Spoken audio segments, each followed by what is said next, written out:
Are you a daddy's girl? Are you a daddy's girl like I am? My father's dead, my sister's he's dead, but I am a daddy's girl to the core.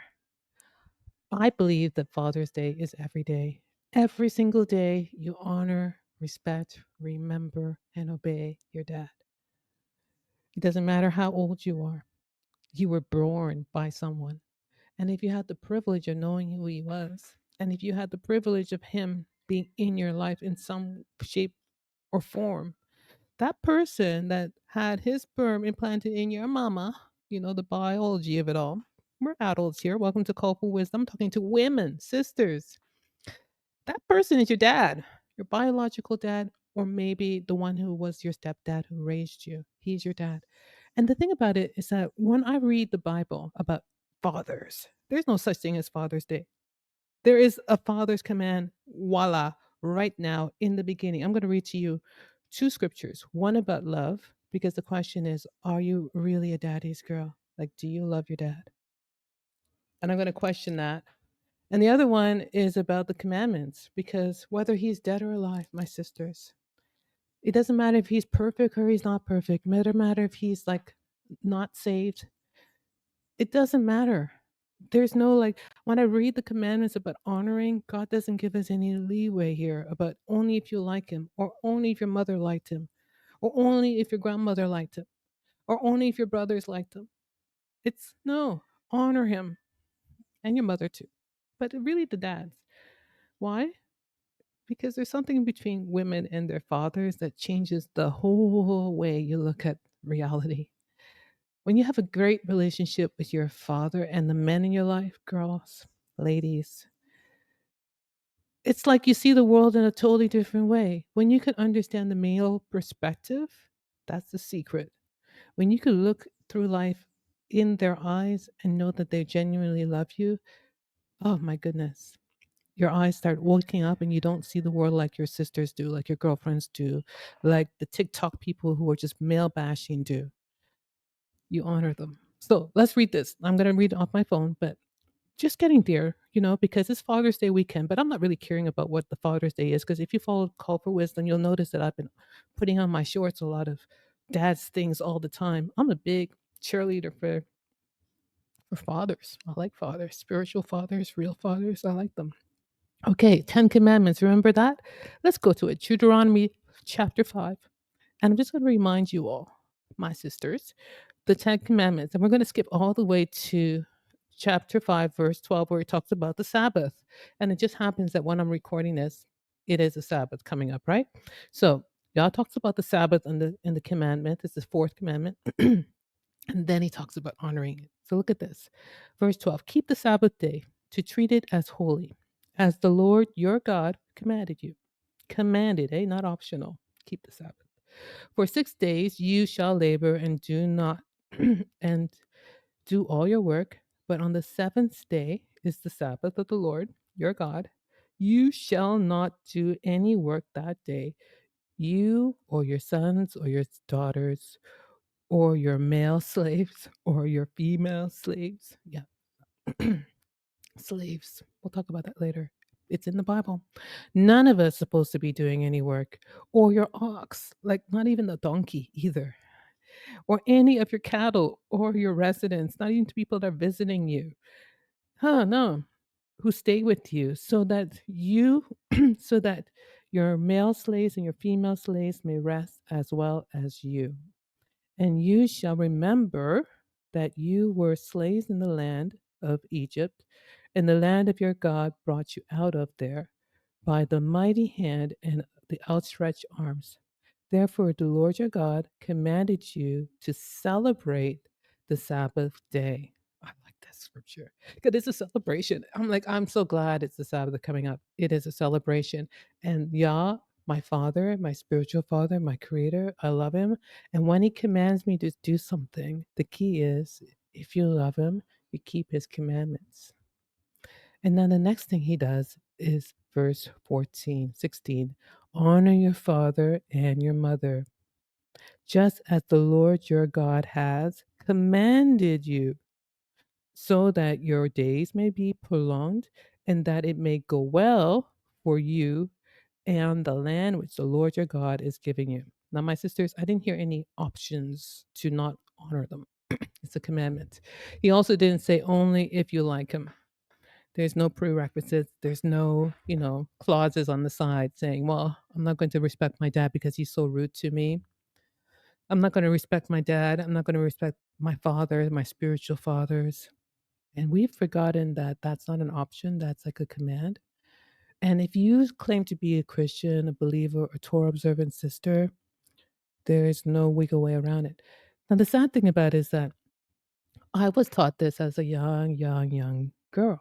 I was raised in an environment where my father honored his father, and I saw the honor going on from generations.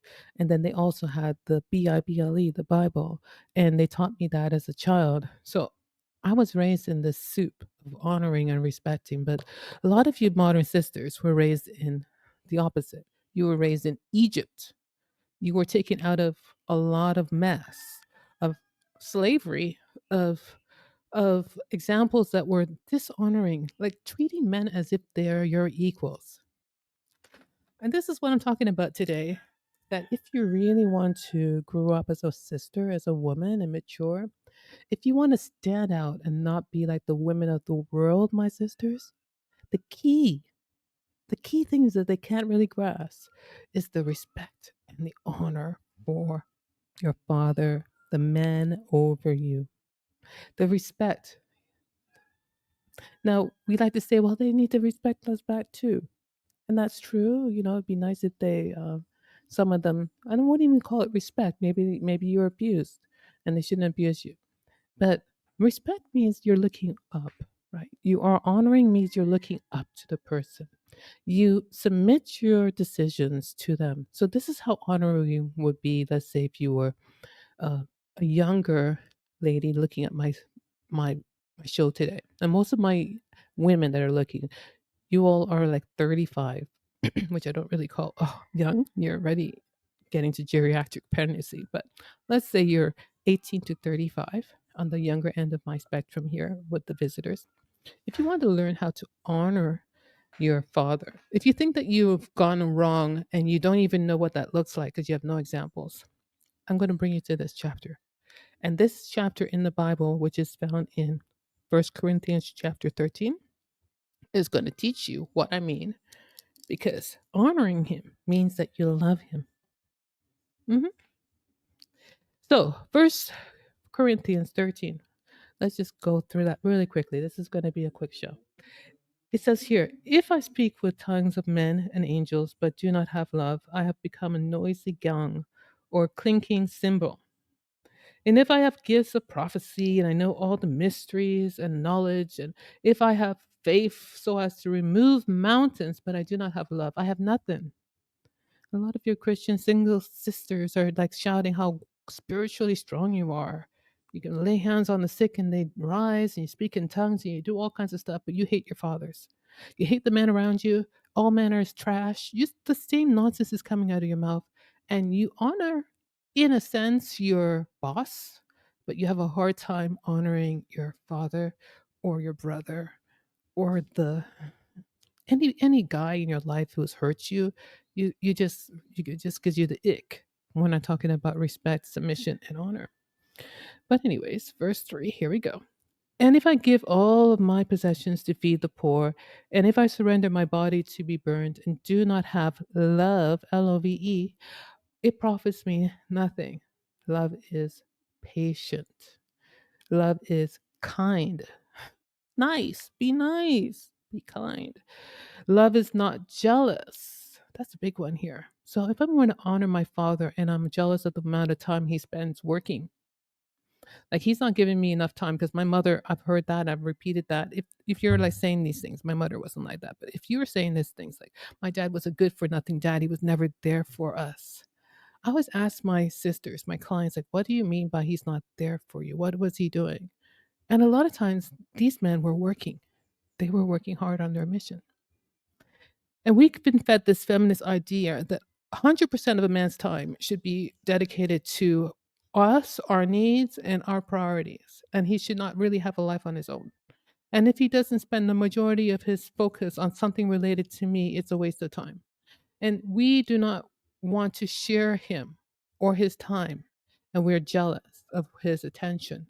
Because if he's spending attention somewhere else in his life, as the king should do, we think that he is somehow bad. And I say this because a lot of times your hatred for man, your dishonoring man, it stems from a deep down jealousy that you know that you really, really, really can't control him, and that he's sharing his time and attention with other things, and you think that he's prioritizing them over you, and you attach that priority that he's putting over you as if that means that you are not valuable, which is not true. And you need to come for therapy. Hit me up in the chats and leave a little note in my email, mycallforwisdom.com, and I can do one-on-one consultations because these things need to be unpacked. But there's a lot of jealousy even in daughters, and not just husbands and wives, but fathers and daughters. There's a lot of jealousy. But if you love him, you will not be jealous of that. You will not have this jealousy. Love is patient, it's kind, it's not jealous. Love does not brag, and it's not arrogant. Arrogant being you're not so entitled. Like he, oh goodness, you think that your father had to provide all this stuff for you, all these material things. He had to be emotionally available. I never heard all these things until like what I was 30. My father was well dead. What do we mean by emotional available? These unrealistic expectations that we have from men that are not even in the Bible. Like there's nothing here that's saying love is emotionally available. It doesn't have that. There's other sacrifices, but emotionally available is not there. Okay. Also, the amount of money he gives you is also not listed in the list.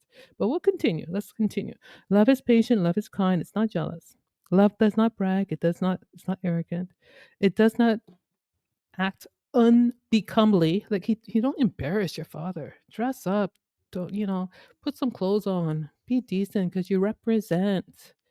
You're not acting unbecomingly like a wild woman on the street, flaunting it out, showing to daddy how independent you are, and you have no respect for the way your father raised you. And maybe your father wasn't the kind to spank you or to correct you, which he should have done. But now that you know this about the Torah, now that you know this about the Word of God, it doesn't matter what he was like. You know better. You should not act unbecoming. It does not seek its own. Like it's not all about you, boo. It's not easily provoked, not easily triggered, which we have all these daddy issues. But if you love him, you wouldn't be so easily provoked by him. Take a cool chill out. It does not seek its own. It's not easily provoked. It does not take into account a wrong suffered, past tense. Suffered in the past. Like what he did to your mama, what he did to your sister. I'm not talking about abuse like that. But me, life happens. You hear stories. Learn to forgive. And if you have not learned to forgive and you're still keeping account of past sufferings, you have not yet loved your father. He doesn't rejoice in unrighteousness, but rejoices in the truth being the truth, the Torah, the Bible. Whatever is truth is written here. And if you see the truth, you rejoice in that. If you see him doing things that are not right, you don't go gloating saying, you're enjoying him suffering for the things he's done. You enjoy the fact that he's lonely now, sitting in a retirement home and nobody speaks to him. That kind of bitterness is not what love is about. Verse 7, it bears all things, believes all things, hopes all things, endures all things, puts up with it, endures all things. Love never fails. But if there's gifts of prophecy, they will be done away with. If there's tongues, they will cease. If there is knowledge, it will be done away with. For we know in part and we prophesy in part, but when the perfect comes, the partial will be put down away. When I was a child, like when you were a little girl, I used to speak like a child. I used to think like a child, reason like a child. When I became a man or a grown woman, I didn't away with childish things. I'm saying, sisters, put them away. For now we see in a mirror dimly, but then face to face. And I know in part, but then I know fully, just as I also have been fully known. And but now faith, hope, and love abideth. These three, but the greatest of these is love. So, my sisters, if you say you're going to be celebrating Father's Day coming up, past tense, doesn't matter when you're watching this show, doesn't really matter. You want to give your dad the biggest gift ever. Don't go to Home Depot. You can skip Walmart. Don't bother with Amazon. Give him the gift of love, of respect, of patience, of zipping it up, which is like the biggest, easiest thing to do. Not really. You got to practice it, you know? Oh, yeah, don't say that. The thing that you wanted to say to him, don't say that. And obedience. Obedience. My sisters, it's the thing that we practice like riding a bicycle. At first, you might need a trainer, but the Holy Spirit, the Ruach, is your trainer. To follow your shepherd, your father, to learn to do that, especially if you're still in his house, oh gosh, use your father as practice for marriage. Because eventually, all of us, daughters of Zion, will have to be following a man. It's either our father or a husband, but we need shelter. And if you have a father right now that is still alive and you're a lucky girl, use him as practice for submission, right? Don't wait till you get married to start practicing to obey, to follow direction, and also asking for direction. Because maybe your father's not even used to this anyway, because you're a new, brand spanking new kind of daughter coming out of the gate, not the one that he raised. You're coming back and you're trying to change. And the practice I'm saying right now is like maybe before you make a decision, like even a small one, why don't you call up your dad? Why don't you involve him in your life? Why don't you ask him, Dad, what do you think about this? Ask him for his direction, for his opinion, and then purposely do it. Like obey it. Not just say it in lip service. If you love him, you'll keep his whole commandment. And if you honor him, like respect him, you'll do it. And when he sees that you're actually doing the things that he's suggesting, he's going to be willing and more open to suggest even more. And when you give him gratitude, say, Dad, I really respect your suggestions. I mean, I wouldn't really paint this room purple, but it won't kill me to do it because I can see the logic behind it. Maybe you could. And you do those things that you can do to please him because pleasing your father is not a bad thing. And feminism has told you pleasing men is a bad thing, but that's so not true. As I was growing up, my life was about pleasing my father. I am a hands on certified baby girl that loved her dad, and he died young, but I did love him. And I still honor him by speaking well of him. And I try to do that about all the men in my life that I love, not to speak bad of them because this thing here, this tongue here, needs to be controlled. And these commands, they haven't changed. The Ten Commandments haven't changed. Keep the Sabbath. Next thing, obey and honor your parents. And the key thing to do as we grow up, as adults, is to practice that, to master that. You should be mastering it already. You should be a grown woman right now, learning how to navigate that, learning how to communicate that in a wise ways. But I just want to encourage you all, if you want to show your dad the best gift ever is to change your attitude towards him and truly learn how to love him the way the Bible tells you to love him. Okay? Now, as for you sisters who are married and you really want to give the hubby a Father's Day gift, well, get him a second wife. Yeah, that's a great idea. Check me out, leave me a like and a note. Take care, my sister.